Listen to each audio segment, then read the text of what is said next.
Welcome back to CAD builder. এই লেসনে আমরা পোলার array সম্পর্কে জানব। চলুন শুরু করা যাক। লেসন 5.1 এ আমরা রেক্ট্যাঙ্গুলার অ্যারে সম্পর্কে জেনেছি এবং রেক্ট্যাঙ্গুলার অ্যারেতে আমরা কি করতে পারতাম, ভার্টিক্যালি অর হরিজন্টালি আমরা অ্যারে তৈরি করতে পারতাম। এবার আমরা পোলার অ্যারে সম্পর্কে জানবো। পোলার অ্যারে হলো, ধরেন আমার এইখানে একটা টেবিল আছে, এই টেবিলের চারপাশ দিয়ে আমি বৃত্তাকারে আরও অনেকগুলো চেয়ার অ্যাড করতে চাই এই চেয়ারটার মতো। সো এই ক্ষেত্রে হলো আমরা পোলার অ্যারে ব্যবহার করব, অর্থাৎ বৃত্তাকারভাবে কোনো অ্যারে তৈরি করার জন্য আমরা পোলার অ্যারে ব্যবহার করতে পারি।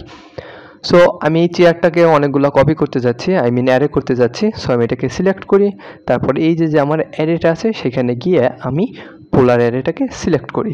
আচ্ছা, পোলার অ্যারে সিলেক্ট করার পর বলছে নিচে দেখেন specify centre point of array. So আমি যেই পয়েন্ট থেকে অ্যারে করতে চাই সেই সেন্টার পয়েন্টটা আমি সিলেক্ট করব। সো এই কেজে আমি আমার এই সার্কেলের সেন্টারটাকেই সেন্টার পয়েন্ট হিসেবে সিলেক্ট করে দিচ্ছি এবং দেখতে পাচ্ছি যে এইখানে আমার অনেকগুলো চেয়ার তৈরি হয়েছে। সো এই ক্ষেত্রে আমার 6টা চেয়ার হয়েছে, কিন্তু আমি আর একটু বেশি চাচ্ছি, ধরেন আমি 8টা চেয়ার চাচ্ছি। সো আমি 8 লিখে এন্টার করে দিই। আচ্ছা, তাহলে আমার 8টা চেয়ার তৈরি হয়েছে। এখন একটা বিষয় লক্ষ্য করি যে এইখানে চেয়ারগুলোর মধ্যে একটা অ্যাঙ্গেল দেওয়া আছে, ঠিক আছে, যে বিটুইন একটা চেয়ার থেকে আরেকটা চেয়ারের মধ্যে কি পরিমাণ অ্যাঙ্গেল আছে সেটা এখানে দেওয়া আছে। সো এইখানে এই বিটুইনটা আমরা চাইলেই পরিবর্তন করতে পারি, যে চেয়ারগুলোর মধ্যে আমরা অ্যাঙ্গেলটাকে আরও ছোটো করে দিতে যাচ্ছি, সেক্ষেত্রে এটা আমরা চাইলেই করতে পারি। তারপর নিচের অপশনে আছে ফিল। সো ফিলটা হলো এখানে 360 ডিগ্রির মধ্যেই, অর্থাৎ 360 ডিগ্রির মধ্যে এই চেয়ারগুলো অ্যাড হয়েছে। বাট আমি চাচ্ছি ধরেন 360 ডিগ্রি না, 270 ডিগ্রির মধ্যে এই সবগুলো চেয়ার থাকবে, একটা কোয়াড্রেন্ট ফাঁকা থাকবে। সেক্ষেত্রে ধরেন আমি এখানে সিলেক্ট করে দিই যে 270 ডিগ্রি এবং এন্টার করে দিই। তাহলে লক্ষ্য করব যে এইখানে আমার এই দিক বরাবর কিন্তু এই কোয়াড্রেন্টে কোনো চেয়ার নাই, অর্থাৎ এই কোয়াড্রেন্টগুলোতে 3টা কোয়াড্রেন্টে সবগুলা চেয়ার সেট হয়ে গেছে। ওকে, সো এইভাবে হলো আমরা আমাদের প্রয়োজন মতো সেট করতে পারি। সো আমি 360 ডিগ্রিতেই চাচ্ছি, সো আমি 360 ডিগ্রি দিয়ে দিই এবং এন্টার করে দিই। আচ্ছা, এরপর এখানে রো আছে। রো এর কথা তো খুব সহজেই, যে আমরা আরও কতগুলা তৈরি করতে চাই, কতগুলো সারি তৈরি করতে চাই সেটা। সো এখানে মনে করেন 2 দিয়ে দিলাম এবং এন্টার করে দিই। তাহলে লক্ষ্য করব যে এইখানে কিন্তু দুইটা করে চেয়ার তৈরি হয়েছে। সো আমি 1 চাচ্ছি, আমি 1 দিয়ে দিই। আচ্ছা, এরপর এই যে এখানে আছে বেশ কিছু অপশন, বিটুইন, টোটাল, এগুলো আমাদের আগে যা শিখেছি অর্থাৎ রেক্ট্যাঙ্গুলার অ্যারেতে এগুলো তাই। সো এগুলো নিয়ে আর কথা বলছি না। এরপর আছে লেভেল তো জি অ্যাক্সিস এখানে নাই, দ্যাট ইজ ওয়াই এটা 1। যদি আমরা 3 ডাইমেনশনালে কাজ করতাম তাহলে আমরা এই লেভেলে অন্য কোনো ভ্যালু পাইতাম, ঠিক আছে, আমাদের প্রয়োজন মতো ভ্যালু আমরা বসাতে পারতাম। আচ্ছা, এখানে অ্যাসোসিয়েটিভ অপশনটা চেক আছে। সো এটা আমি এডিটেবল রাখার জন্য চেক করেই রাখলাম, ঠিক আছে। এরপরের একটা অপশন আছে রোটেট আইটেম। সো এখানে একটা বিষয় লক্ষ্য করি যে আমাদের প্রত্যেকটা চেয়ার কিন্তু এই সেন্টার পয়েন্টের দিকে মুখ করে রাখা আছে। সো আমি চাচ্ছি যে না, আমি সেন্টার পয়েন্টের দিকে মুখ করে রাখবো না, আমি শুধু এই প্রথমটা যেইভাবে আছে বাকিগুলাকে সেইভাবেই রাখতে চাই। সেক্ষেত্রে আমি এই রোটেট আইটেম অপশনটাকে অফ করে দিব। তাহলে এই যে লক্ষ্য করি যে আমার চেয়ারগুলো কিন্তু এই প্রথম যে চেয়ারটা আছে সেইটার মতো আছে, ঠিক আছে। সো এইভাবে হলো আমি এই রোটেট আইটেমটার কাজ করতে পারি, বাট আমি এইভাবে এখন এগুলোকে রাখতে চাচ্ছি না। সো রোটেট আইটেমসটাকে আমি অন করে দিই, ঠিক আছে। সো এই ছিল এই দিক কর আপাতত কথাবার্তা। আচ্ছা, এরপর এইখানে আরেকটা অপশন আছে ডিরেকশন। এটা একেবারে সিম্পল, এখানে পিক বাটনটা আছে, ঠিক আছে। সো এইটাকে আমরা এই ডিরেকশনে রেখে এইভাবে রেখে এডিট করতে চাই, নাকি এই ডিরেকশনটাকে অন করে দিই, লক্ষ্য করবো যে এটা এই পাশে চলে আসছে। সো এইভাবে, অর্থাৎ এই পাশে রেখে আমরা এডিট করতে চাই, সেটাই আসলে এটার কাজ, এছাড়া আর এই ডিরেকশনের কোনো কাজ নেই। আচ্ছা, সো এটাকে আমি এই দিকেই রাখলাম এবং আমি আর এটাকে ক্লোজ করে দিচ্ছি। আচ্ছা, সেই ছিল মোটামুটি পোলার অ্যারে সম্পর্কে কথাবার্তা। এবার চলুন এই অ্যারেটাকে আমরা আবার সিলেক্ট করি, ঠিক আছে। সিলেক্ট করার পর এই যে এখানে আছে যে এডিট সোর্স।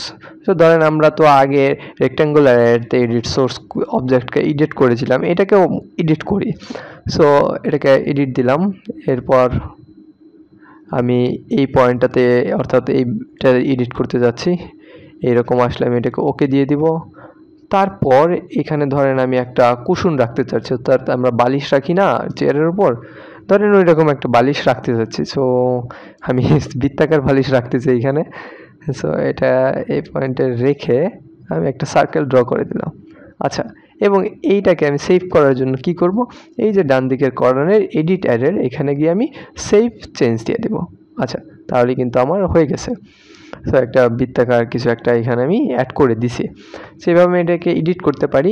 এছাড়াও আমার এই পোলার অ্যারেতে আর একটা গুরুত্বপূর্ণ ফিচার আছে, সেটা হলো রিপ্লেস আইটেম। ওকে, সো আমরা এখানে চাইলে আইটেম রিপ্লেস করতে পারি। সেক্ষেত্রে ধরেন আমি প্রথমেই ইনসার্ট থেকে অন্য একটা চেয়ার ইনসার্ট করে নিলাম, ঠিক আছে, এটাকে ইনসার্ট করে নিলাম। এখন আমি এবার পোলার অ্যারেটাকে সিলেক্ট করি, তারপর আমি রিপ্লেস আইটেম অপশনটাকে সিলেক্ট করি। সো এটা সিলেক্ট করলাম, এরপর বলছে সিলেক্ট রিপ্লেসমেন্ট অবজেক্ট। সো আমি এই অবজেক্টটাকে রিপ্লেস করতে চাচ্ছি, সো এটাকে সিলেক্ট করে দিলাম। এখন এখানে দেখেন যে কি বলছে, অবজেক্ট ওয়ান ফাউন্ড। ওকে, এরপর আমি এন্টার দিয়ে দিলাম। তারপর কি বলছে, select base point of রিপ্লেসমেন্টস object. So আমি এই মাঝ বরাবর কোনো একটা পয়েন্ট থেকে রিপ্লেস করতে যাচ্ছি। সো এখানে দিয়ে আমি এন্টার করে দিলাম। এরপর কি select an item in the array to replace. So এই অবজেক্টটার এখানে আমি রিপ্লেস করতে চাচ্ছি। সো এটাকে আমি ক্লিক করে দিলাম, ঠিক আছে। এরপর নিচে দেখেন লেখা যাচ্ছে select an item in the array to replace. So এটাকে আমি সিলেক্ট করে দিছি এবং আমি এন্টার করে দিই। তাহলে কিন্তু আমরা লক্ষ্য করব যে আমাদের অবজেক্টটা রিপ্লেস হয়ে গেছে। সো এইভাবে হলো আমরা পোলার অ্যারেতে অথবা যে কোনো অ্যারেতে একটা অবজেক্টের রিপ্লেসমেন্ট করতে পারি। আচ্ছা, এরপর আমি এন্টার করে দিই এবং কমান্ড থেকে বের হয়ে যায় এবং অ্যারেটাকে ক্লোজ করে দিই। ওকে, সো এই হলো রিপ্লেসমেন্ট সম্পর্কিত কথাবার্তা। এখন লক্ষ্য করি, এখন আমার এই অবজেক্টটা কিন্তু একটা অবজেক্ট হিসেবে আছে, অ্যারে আছে। সো এই অ্যারেটাকে যদি আমরা ক্লোজ করতে চাই, এই সবগুলা চেয়ারকে আমি আলাদা আলাদা অবজেক্ট হিসেবে দেখতে চাই, সেক্ষেত্রে আমরা খুব সহজে কি ব্যবহার করব, অনেক আগে কোনো একটা ভিডিওতে আমি এক্সপ্লোড নামের একটা বিষয় শিখাইছিলাম। সো সেই এক্সপ্লোড অপশনটা ব্যবহার করব। সেটা আমরা পাবো হলো এই হোম ট্যাবের এই জায়গাটাতে গিয়ে আমরা এক্সপ্লোড পাবো।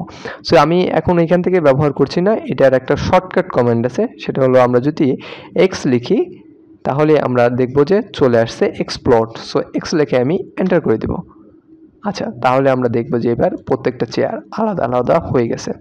সো এইভাবে হলো আমরা একটা অ্যারে থেকে বের করে এনে আলাদা আলাদা অবজেক্টে রিপ্লেস করে দিতে পারি। সো এই ছিল পোলার অ্যারে সম্পর্কিত কথাবার্তা। আশা করি বুঝতে কোনো অসুবিধা হয়নি। যদি কোনো সমস্যা হয়ে থাকে অবশ্যই কমেন্ট সেকশনে জানাতে ভুলবেন না। ধন্যবাদ সকলকে।